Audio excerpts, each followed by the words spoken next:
Hello everyone and welcome to our YouTube channel 1-2-Step, and today I'm here with another brand new video to show you guys on how you can log in into your One-Access employee account.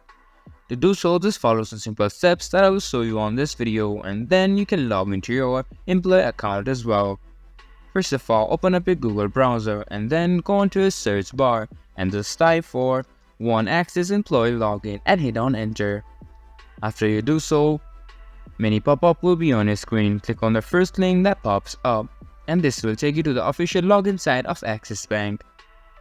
And here you can see that on the right hand side of the screen, you need to input your email and password to log into your account.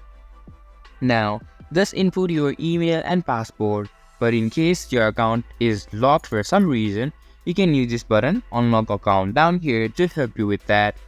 Now just input your credentials correctly, like your email and password, and after you do so, click on sign in, and then you'll be signed in into your One-Access bank account.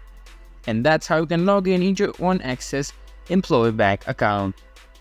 This was for this video, and I hope you guys find our video helpful. If you do, make sure to leave a like, subscribe to our YouTube channel, and hit the bell notification. And don't forget to drop a comment for reviews and for more content like this. See you guys in our next video. Thank you for watching.